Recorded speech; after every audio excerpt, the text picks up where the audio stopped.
Well, let's get started with today's market action with the Kobeissi Letter founder and editor-in-chief, Adam Kobeissi, and RBC Capital Markets head of equity strategy, Lori Calvasina. Guys, good afternoon. Adam, what's the signal in this tariff noise? What do investors know now that they didn't know a week ago? Look, I think, right at the market open, we published a note for our subscribers basically saying, we got to see how all this noise kind of shakes out. And our hunch was that a lot of these tariff threats are really threats and posturing that ultimately are going to lead to buying opportunities, particularly if you look at, close U.S. allies like Canada, Europe's now, the European Union's now in discussion, even Mexico.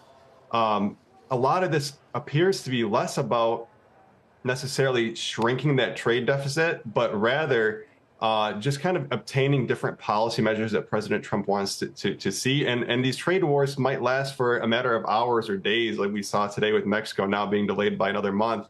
I think what this really means is you're going to see a lot more threats. You're going to see a lot more volatility. But we ultimately think a lot of these dips are going to be great buying opportunities. And today, the S&P is already up, almost 100 points off of its low. That's just in one day. We're now less than 2-3% from an all-time high. So I really think this is a tradable opportunity, and we still do push higher. Negotiating tactic, or whether we are on the cusp of a bigger, broader trade war, Adam.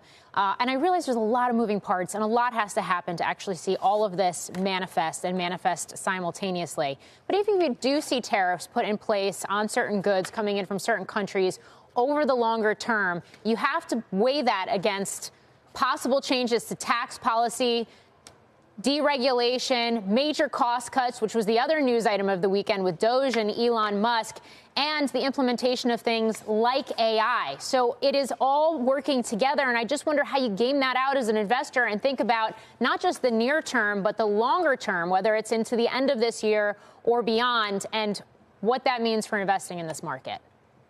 Yeah, I mean, look, I think it's like a scale, right? On one hand, you have a bunch of positive things. On another hand, you have a bunch of different things that are weighing on the market. I do think, just more volatility is expected, generally speaking. But I maintain my view that I think a lot of these dips are bought, especially now we have a Fed pause effectively priced in through at least June of this year.